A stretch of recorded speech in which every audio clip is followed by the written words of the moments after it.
जय Shri Krishna. Radhe Radhe. Welcome back to my channel. कैसे हैं आप लोग? उम्मीद करती हूँ सभी लोग स्वस्थ होंगे, मस्त होंगे और अपने जीवन में व्यस्त होंगे। मैं भी बिल्कुल ठीक हूँ। और आज है मंगलवार, यानी मंगलवार का ब्लॉग है जिसको मैं बुधवार को अपलोड करूँगी। तो ब्लॉग की शुरुआत हो रही है सुबह से। मैं अभी आपको टाइम दिखाती हूँ, लगभग 5:10 या ऐसा ही कुछ हो रहा है।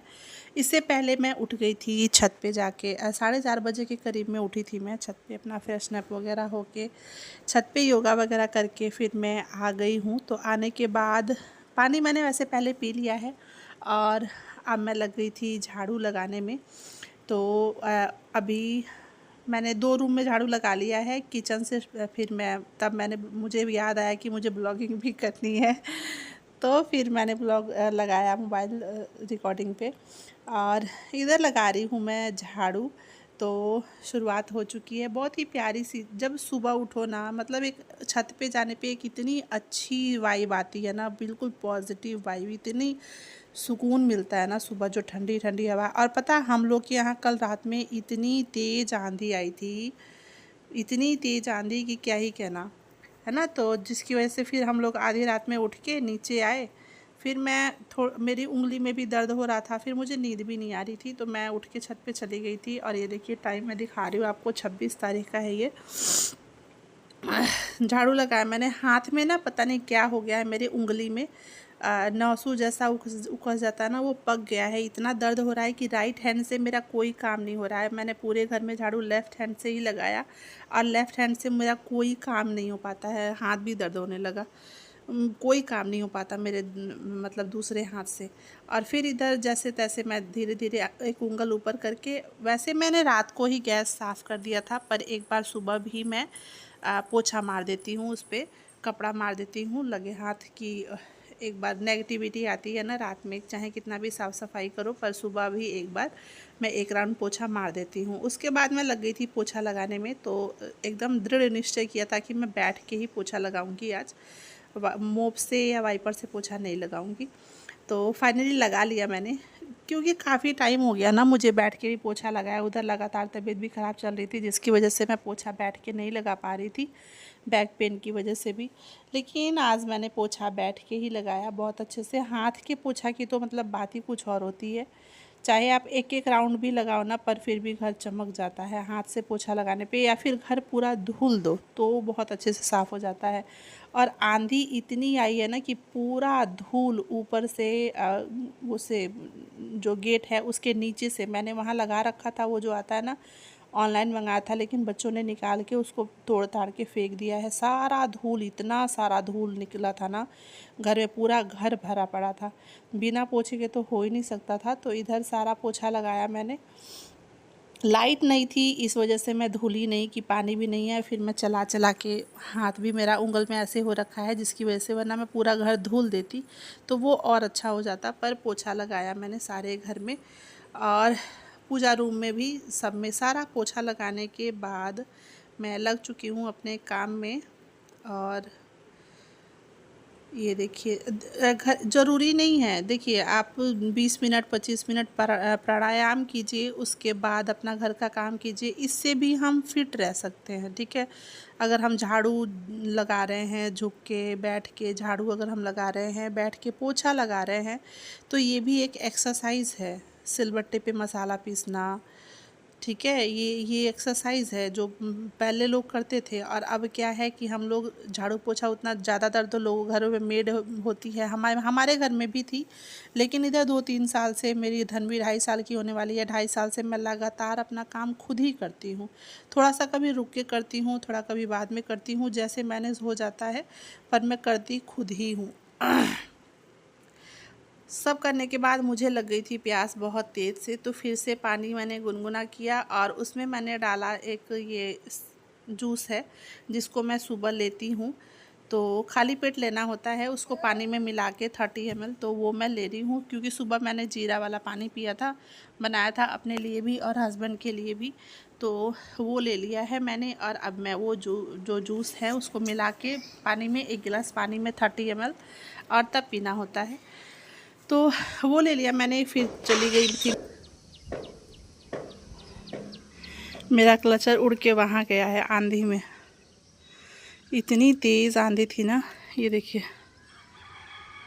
हम लोग रात में 1:45 पे हॉर्न बज रहा था।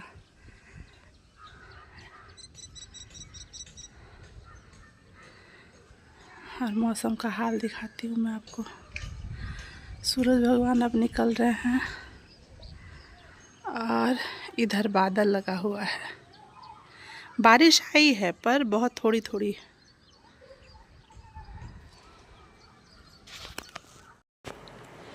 वॉशिंग मशीन लगाने के लिए गई थी मैं छत पे, तो सोचा आपको बाहर का जो नज़ारा है वो भी दिखाते हैं, मौसम का हाल। फिर मैं नहा वहा के और मैं आ गई थी। वॉशिंग मशीन लगा दिया है मैंने कपड़े धुलने के लिए। अब वो धुलता रहेगा, उसके बाद फिर मैं जाके हाथ से धुल के और सुखा के डाल दूँगी सूखने के लिए। तो इधर फिर मैं आ गई थी अपना पूजा करने के लिए। तो पूजा करने में भी काफ़ी टाइम लगेगा। बच्चे अभी दोनों ही सो रहे हैं, बाकी सब लोग उठ चुके हैं। तो इधर सारी साफ़ सफाई का जो मेरा अभी तक का काम है सारा कंप्लीट हो चुका है। वो भी ऐसे मम्मी कह रही है रहने दो, पोछा मत लगाओ। मैं कहा नहीं, लग गया पोछा। जैसे भी लगाया, मतलब कभी इस हाथ से कभी इस हाथ से लग गया है ना। देखिए, काम करने का ना वो होना चाहिए, लगन होना चाहिए, नियत होना चाहिए। काम अपने आप फटाफट हो जाता है। फिर चाहे कुछ भी हुआ हो, तबीयत ख़राब हो या बुखार वगैरह लग जाए, तब तो काम करने का मन नहीं करता है। पर अगर हम लोग हल्का फुल्का कुछ है जो मैनेज हो सकता है, अगर ऐसे में हम लोग काम करें तो आराम से काम हो जाता है। इधर मैं लग गई थी पूजा करने के लिए। तो फिर मैं पहले आराम से पूजा करूँगी। और मंदिर में मैंने ये मेरा मतलब जो शिवलिंग है जिस पे मैंने परमपिता परमात्मा भोलेनाथ को बिठा रखा है, मुझे इतना प्यारा लगता है ना। और मैं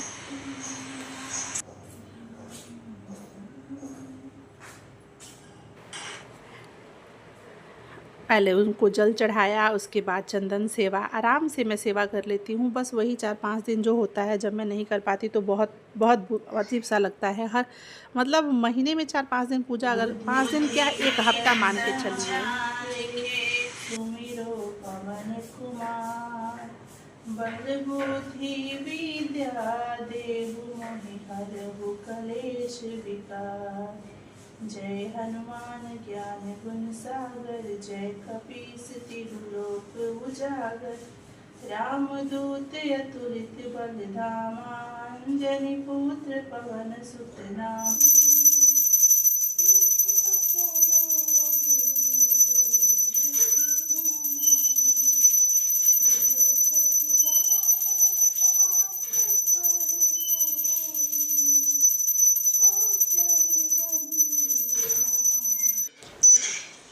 तो यहाँ हो चुकी है मेरी पूजा, बहुत ही अच्छे से पूजा। और आज मंगलवार है तो हनुमान चालीसा का पाठ मैं भी करती हूँ करके। और फिर ऊपर आ गई थी मैं आराम से अपना जल देने के लिए। और बाहर सुबह कितना अच्छा लग रहा है ना। मेरा तो नीचे जाने का मन ही नहीं कर रहा है, पर काम इतना सारा है कि अगर कोई बोले कि तुम जाओ आराम से छत पे बैठ जाओ, कोई चाय दे दे, तो मैं आराम से बैठी रहूँ, हिलूँ भी ना सुबह। और बिल्कुल मैं किसी को लेकिन सुबह इतने काम होते हैं ना घर पे कि हम लोग नहीं बैठ सकते। इसलिए ना सुबह जल्दी उठने से हम लोग खुद को टाइम दे सकते हैं। सुबह 4 बजे 5 बजे, अगर आप 5 बजे भी उठती हैं ना, तो आधा घंटा हम लोग छत पे अपने आप को दे सकते हैं। ठीक है, सुबह का जो पॉजिटिव की कोई चीज़ नेगेटिव आती ही नहीं है माइंड में। बहुत बहुत अच्छा लगता है सुबह मॉर्निंग में जब छत पे जाओ। और ऊपर से जो मैंने पौधे लगा रखे हैं वो तो पूछो ही मत, कितना सुंदर चार चांद लगाता है। तो इधर पूजा करने के बाद फिर चलते हैं नीचे। और अब बनाऊंगी मैं चाय। अभी चाय नहीं बनी है। पापा भी नहा चुके हैं, ये भी नहा चुके हैं। और फिर मैं चल रही हूँ, अब मैं बनाऊंगी चाय और उसके बाद फिर करेंगे थोड़ा सा खाने वगैरह की तैयारी करूँगी मैं, जो भी बनाना है। अरे बाबूजी, आप नहाने के बाद ही तो चाय पीऊंगा। चलो कपड़ा लगाते हैं। इस हाथ से कुछ नहीं उठ रहा है। चाय रख दिया है बनने के लिए और यहाँ पे। और उसके बाद जो मलाई था वो भी निकाल के रख दिया मैंने। इतना दर्द हो रहा है ना मेरा हाथ, जैसे फोड़ा हो जाता है ना, वैसे ही वो थोड़ा सा किनारे से पक चुका है, हल्का सा पका है। मैंने सुई से छेद के उसको बहवाने की भी कोशिश की, इतना दर्द हुआ, लगा मेरी जान ही निकल जाएगी।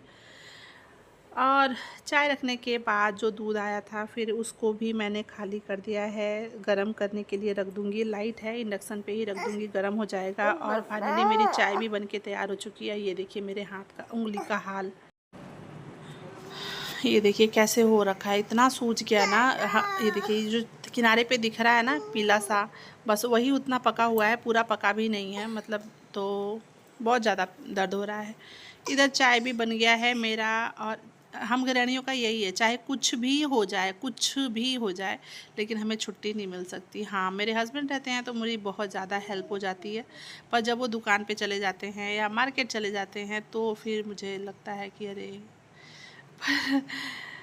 ये तो है नहीं ना कि वो घर पे रह सकते हैं, पर जब घर पे रहते हैं तो मेरी बहुत ज़्यादा हेल्प हो जाती है। और फिर मैं चाय बनाने के बाद सब लोग चाय पी लिए थे, फिर मैं थोड़ी देर गई छत पे, अपना कपड़ा वगैरह जो भी था सारा धुल के डाल के आ गई हूँ मैं। और अब मैं यहाँ बनाऊँगी तहड़ी, तो उसकी रेसिपी भी मैं आपके साथ शेयर करूँगी यहाँ पे। इससे पहले भी अगर आप लोग यहाँ तक आ चुके हैं, वीडियो को देख रहे हैं, तो थैंक यू सो मच। और चैनल पर पहली बार आए हैं तो प्लीज़ मेरे चैनल को सब्सक्राइब कीजिएगा, बेल आइकन को प्रेस कीजिएगा, ताकि जो वीडियो की नोटिफिकेशन है वो आप तक सबसे पहले जाए। वीडियो को ज़्यादा से ज़्यादा शेयर कीजिएगा और अपना जाते जाते एक प्यारा सा कमेंट छोड़ के ज़रूर जाइएगा, जो कि मेरी बहुत बड़ी ताकत है। आपका प्यार, आपका सपोर्ट बहुत बड़ी ताकत है मेरी। इधर मैं बना रही हूँ तहड़ी, तो आप देख सकते हैं पहले मैंने इसमें तेल डाला था, फिर मेथी, सॉरी, जीरा और हींग डाल दिया है, उसके साथ तेज़पत्ता, सूखी मिर्च और थोड़े से कुछ खड़े मसाले। यहाँ टमाटर और मटर जब मैंने डाला ना तो वो शूट नहीं हो पाया। तो जब थोड़ा सा प्याज और आलू भून जाएगा ना, उसके बाद हमें टमाटर और मटर डालना है। आटा नहीं गूँदना, मतलब नहीं गूँदा जाता मेरे हाथ से, इतना ज़्यादा दर्द था। दवाई वगैरह खाऊंगी तभी आराम होगा। अभी हॉस्पिटल, अभी मेडिकल वगैरह कुछ भी खुला नहीं है, तो जिसकी वजह से भी दवाई भी नहीं आई है मेरी। तो आराम होगा तब मैं शायद शाम को मैं रोटी बनाऊं। अभी मैं तौड़ी बना रही हूँ और सब लोग तौड़ी खा लेंगे आराम से। डाल दिया इसमें हल्का सा 1 पिंच के करीब में गरम मसाला, हल्दी पाउडर और नमक, बस। इसके अलावा कोई भी मसाला नहीं जाएगा। और मसाला भी अगर आप गरम मसाला डाल रहे हैं तो वो होममेड गरम मसाले का यूज़ कीजिएगा, वो अच्छा होता है। इसको फिर हम अच्छे से 5 से 7 मिनट तक भून लेंगे। उसके बाद इसमें जो हमने चावल धुल के रखा है, अगर आप चाहें ना तो वो जो लंबे वाले राइस आते हैं वो भी यूज़ कर सकते हैं, पर अभी मेरे पास जो घर का चावल है मैं उसी से बनाऊंगी। ये चावल भी बहुत अच्छा है, ऐसा नहीं है, बस ये बहुत ज़्यादा लंबा नहीं होता, जो वो इंडिया गेट बासमती राइस होता है वो वाला नहीं है। घर का चावल है पर बहुत बढ़िया है, तो इसी से बना रही हूँ मैं। चावल जो धुल के पहले 20 से 25 मिनट तक भिगोने के लिए रख दिया था मैंने, और अब मैं चावल डाल के 1 मिनट तक भून लूँगी। उसके बाद फिर इसमें डालेंगे पानी। तो मैं सूखा बनाने वाली हूँ पुलाव की तरह, तो पानी उसी हिसाब से यूज़ कीजिएगा, ठीक है। अगर 1 कटोरा चावल है तो 1.5 कटोरा के करीब में पानी डालिएगा। और जब उबल जाए, थोड़ा सा पानी रह जाए ना, तो ढक के और आँच को बिल्कुल लो फ्लेम पे कर दीजिएगा, बहुत अच्छे से पक जाएगा। ये देखिए बिल्कुल खिला खिला सा बनेगा। तो ये था मेरा आज का ब्लॉग, और आप लोगों को कैसा लगा प्लीज़ कमेंट करके बताइएगा। और हाँ, आप लोग मेरा ब्लॉग कहाँ कहाँ से देख रहे हैं मुझे ये भी ज़रूर बताइएगा कमेंट में, ताकि मुझे पता लगे कि हाँ आप लोग मुझे कहाँ कहाँ से देख रहे हैं, ठीक है। बहुत खुशी होगी मुझे जान के, तो प्लीज़ एक कमेंट में बताइएगा ज़रूर। मिलते हैं अगले ब्लॉग में, तब तक के लिए जय श्री कृष्णा, राधे राधे।